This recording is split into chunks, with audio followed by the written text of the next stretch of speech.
Estamos dando início ao nosso encontro Ciência, Tecnologia e Sociedade do mês de junho. E hoje nós trazemos uma convidada especial, a Bianca Queda Costa. Ela é pós-doutoranda do programa de pós-graduação em Ciências da Linguagem da Unisul, orientada pela professora doutora Juliana da Silveira. A Bianca, ela possui uma vasta experiência acadêmica e ela construiu toda a sua trajetória na Unisul, que faz parte do nosso ecossistema. É professora doutora em Ciências da Linguagem, na linha de texto e discurso, pelo programa de pós-graduação da Unisul, mestre pelo mesmo programa de Ciências da Linguagem da Unisul e graduada em Comunicação Social, Jornalismo, também pela Unisul. Iniciou as suas atividades de pesquisa lá na iniciação científica e deu continuidade durante toda a sua trajetória.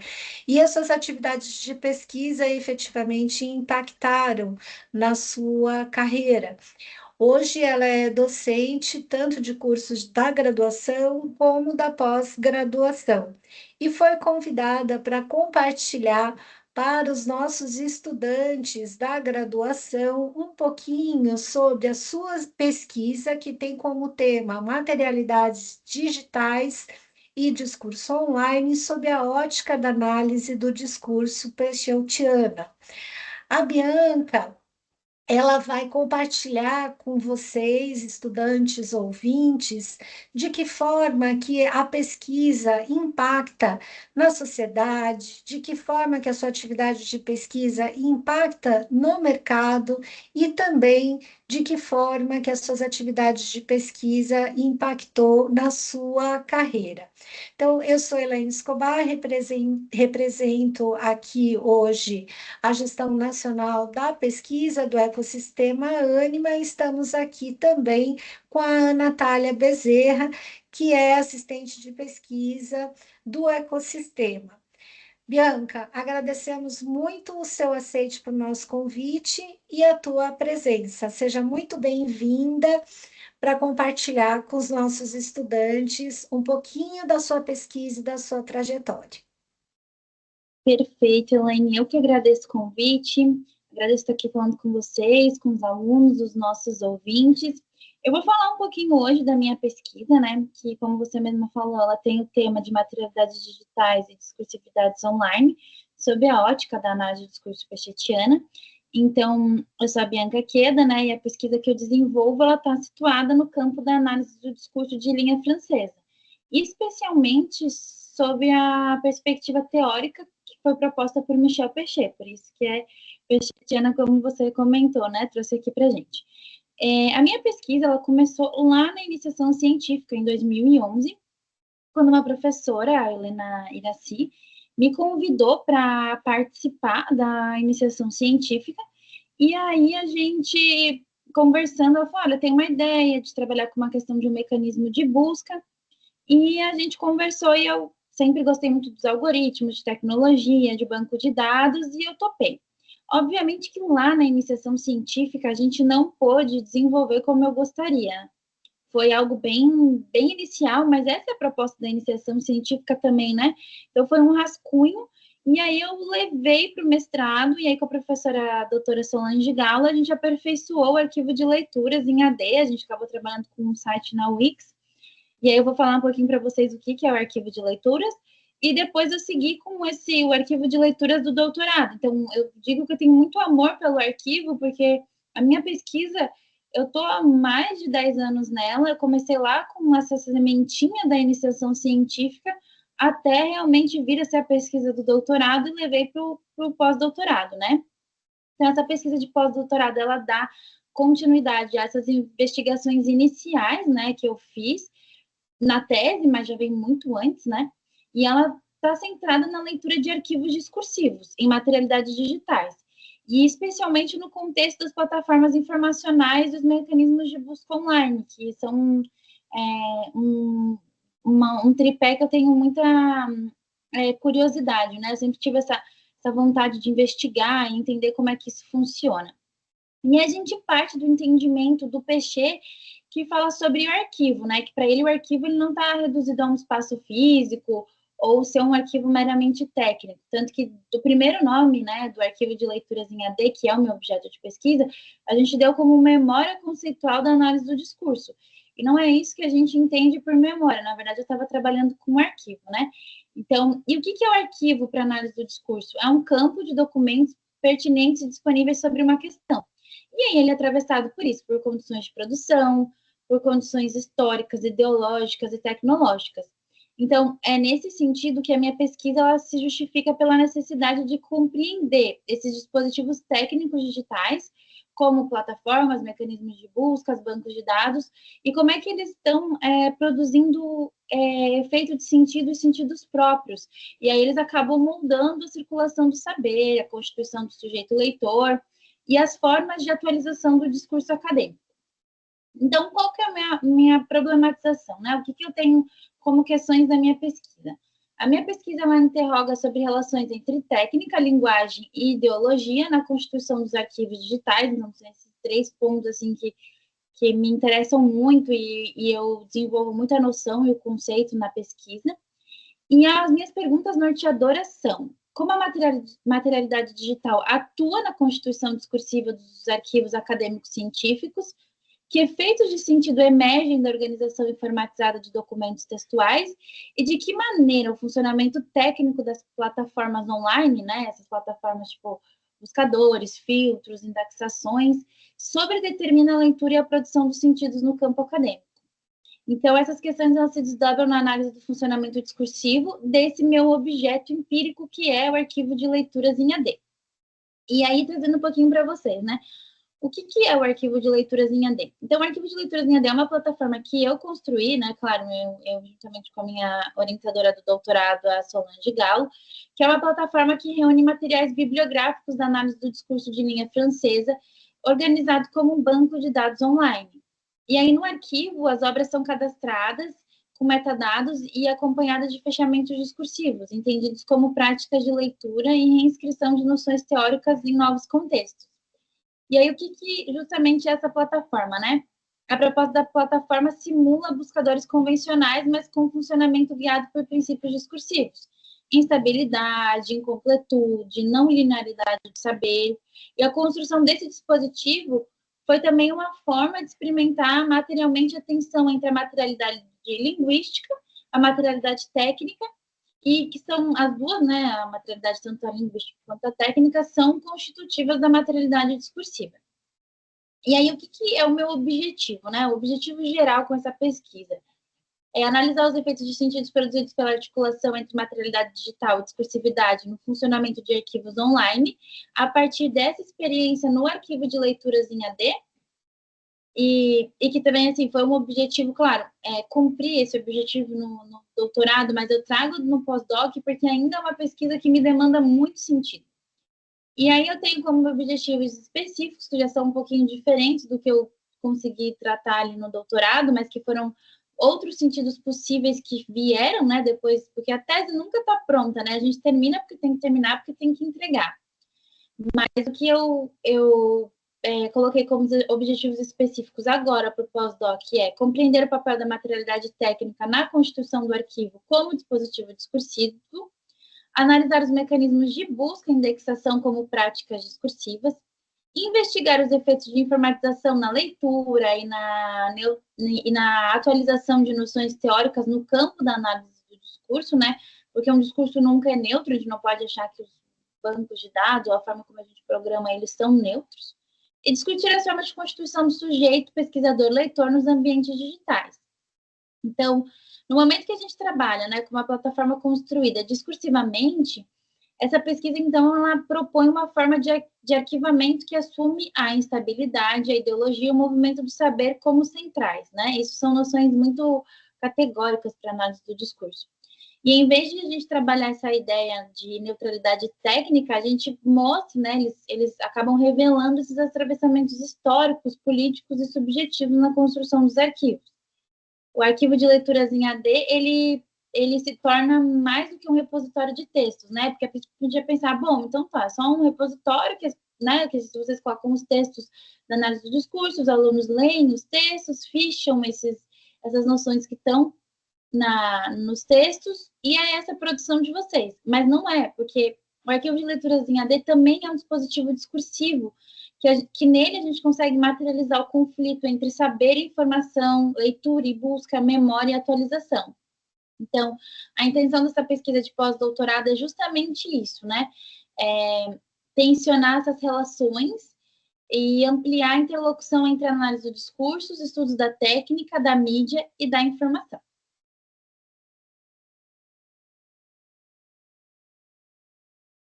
Excelente. A inovação, ela chegou, né? A inteligência artificial faz parte do nosso dia a dia. Como que você enxerga a influência dos buscadores, dos algoritmos, na forma como nós pesquisamos e interpretamos os textos acadêmicos hoje? Ótima pergunta, Elaine. Então, pensar um pouquinho assim para te dizer, né? Os buscadores dos algoritmos, eles influenciam diretamente o que a gente lê e como a gente lê, né? A gente que navega, que somos usuários. E eles acabam filtrando e organizando os conteúdos com base em critérios técnicos. E esses critérios nem sempre são transparentes. Na verdade, na maioria das vezes, eles não são, eles são bem opacos. O que pode limitar, né, o acesso a outras perspectivas, a tentar compreender esses dispositivos com uma perspectiva mais crítica, né? E isso afeta a nossa interpretação, pois muitas vezes a gente toma esses resultados como neutros, quando na verdade eles já são uma forma de leitura pré-mediada da realidade.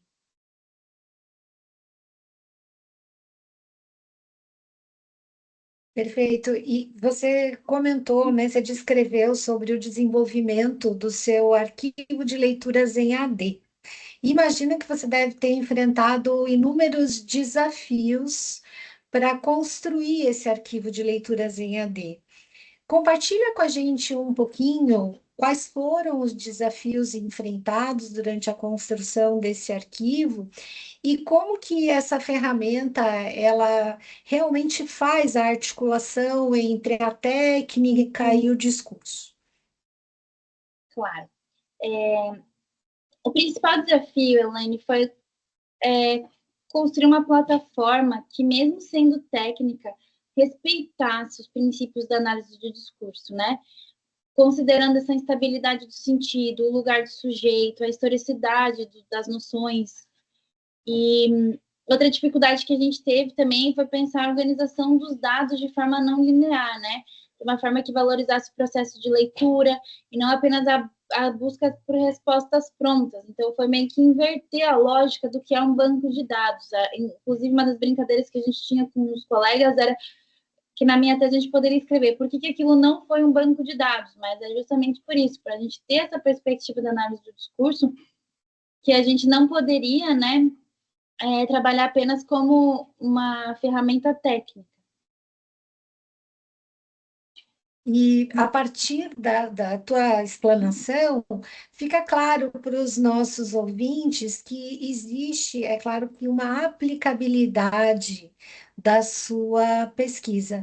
Resume para nós de que maneira que a sua pesquisa ela pode contribuir com o ensino, que é uma parte da atuação do mercado, né? Como que você acredita que os resultados da pesquisa podem influenciar?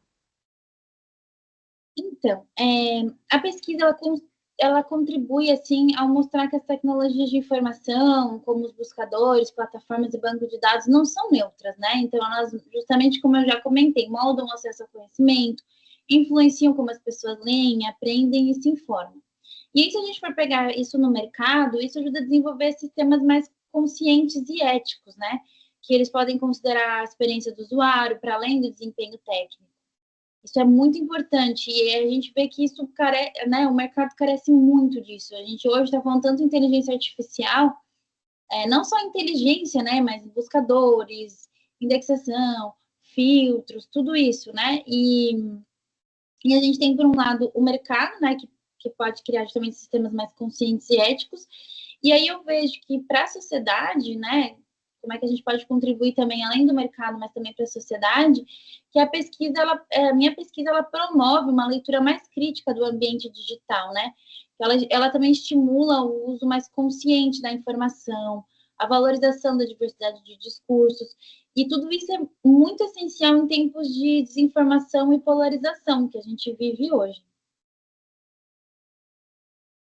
Excelente, Bianca. O pesquisador ele tem em si a habilidade de solucionar problemas, de trazer soluções para demandas reais, né? Sejam essas demandas reais do mundo do trabalho, sejam elas demandas da sociedade, e trazer também a inovação. E tudo começa com uma hipótese, né? E nasceu no seu coração a pesquisadora Bianca quando você estava na graduação. Compartilha com a gente agora um pouquinho da sua história acadêmica, né? Como surgiu essa vontade de fazer pesquisa? Por que que você engajou com a iniciação científica? E de que forma que você percebeu que a sua atuação em atividades de pesquisa impactou na sua carreira, na sua vida profissional? Fala um pouquinho para a gente sobre essa história. Claro, com certeza. Eu sempre fui muito curiosa, eu sou jornalista, né? Eu também fiz letras. E aí, assim, a gente quando faz, eu fiz letras, licenciatura português e espanhol. E eu sempre gostei muito do ensino, né? O ensino para mim sempre foi algo que eu queria muito fazer. E quando a gente trabalha com humanas, a gente sabe que assim, acaba que não sobra muito para o pesquisador de humanas se não for um ensino. Mas eu queria também muito pesquisar, porque a área de ciência e tecnologia acaba que eles têm mais, assim, tem como você levar uma vida de pesquisador sem ser só pesquisador. Eu já sabia que eu precisava pensar em algo que eu conseguisse trabalhar também no ensino, né? Fazendo a pesquisa, mas que ela chegasse de alguma forma no ensino. Então, quando lá na iniciação científica, minha né, professora comentou comigo dessa ideia do arquivo de leituras, que não era nem arquivo de leituras, mas era né, outro nome, mas essa ideia desse banco de dados, eu pensei que essa pesquisa ela seria muito útil para desenvolver algumas práticas que valorizam a reflexão crítica, né, sobre textos, como os textos circulam, especialmente nesse tempo que, assim, lá em 2011 a gente já falava sobre o problema do jornalismo, né? O que vai ser do jornalismo? Ou como que a gente vai trabalhar com jornalismo em meio a isso, a inteligência artificial, TV digital e tudo mais. Então, claro, eu passei da iniciação científica e já engatei direto no mestrado, mas a minha pesquisa realmente foi a força assim, que me fez levar todos esses anos de pesquisa. Eu gosto muito de pesquisar, claro, né? Eu tenho esse perfil de pesquisadora, eu acho que a pesquisa também tem que ter perfil, mas ela me abriu possibilidades tanto no ensino, né? E no ensino que eu digo assim, claro, é acadêmico, então dentro do acadêmico eu consegui trabalhar muito bem. E também essa pesquisa me ajudou no jornalismo, porque hoje eu sou professora no jornalismo também. Então, além de tudo, com a minha pesquisa, eu consigo trabalhar com os alunos criticamente, eu consigo pensar sobre esses arquivos, sobre mídia, sobre informação. Então, foi uma pesquisa que, claro, a pesquisa pela pesquisa eu tenho muito amor. Eu tenho um artigo, né, que eu gosto bastante, que é da análise do discurso, que chama Por Amor ao Arquivo, do pesquisador Vitor Pequeno. E eu tenho muito isso, assim, esse amor ao arquivo.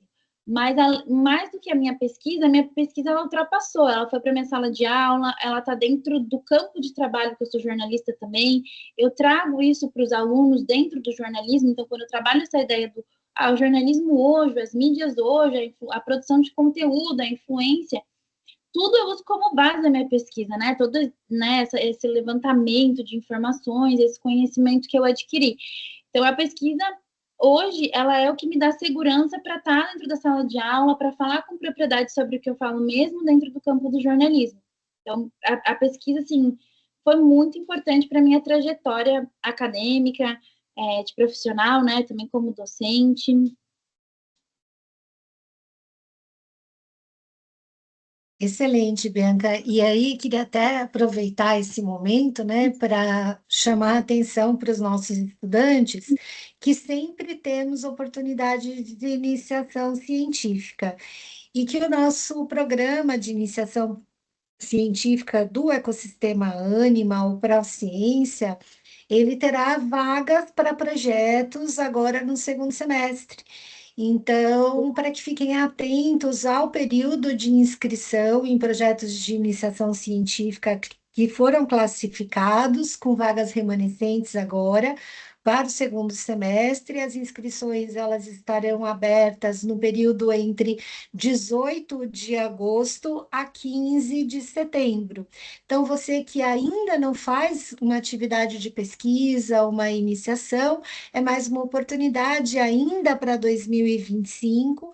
Fiquem atentos e façam a sua inscrição. Todo o processo de inscrição acontece na nossa plataforma de pesquisa, que é o pesquisaic.animaeducação.com.br.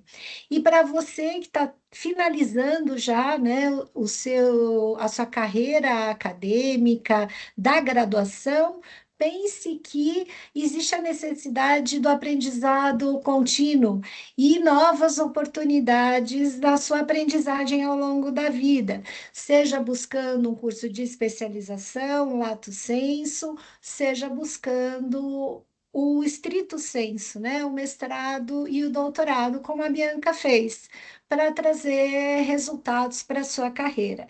E aí também temos oportunidades em diversas instituições do nosso grupo que compõem o ecossistema, agora no segundo semestre, para editais de mestrado e doutorado. Então, não percam as oportunidades.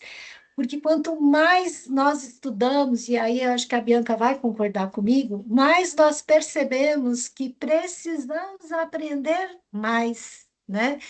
E o docente, ele tem muito esse perfil, não parar nunca, está constantemente num processo de formação. E é por isso que a Bianca está no pós-doutorado, né? Já passou por inúmeras etapas e isso impacta com certeza na sua carreira.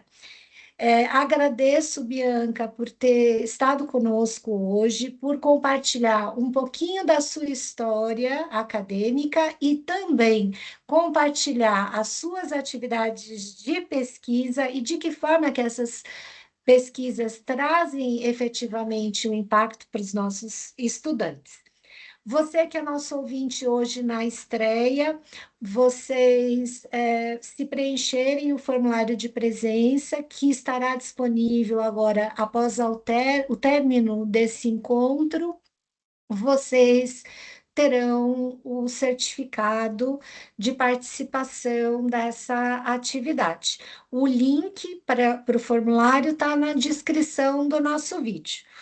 Nosso próximo encontro agora será em agosto, então temos um intervalo no mês de julho para que vocês possam descansar e voltarem efetivamente com muita energia para tudo que vai acontecer 2025, 2. Muito obrigada a todos pela presença e Bianca pela sua participação, que foi excelente. Obrigada, Natália, também. Muito Um obrigada. abraço. Tchau, tchau.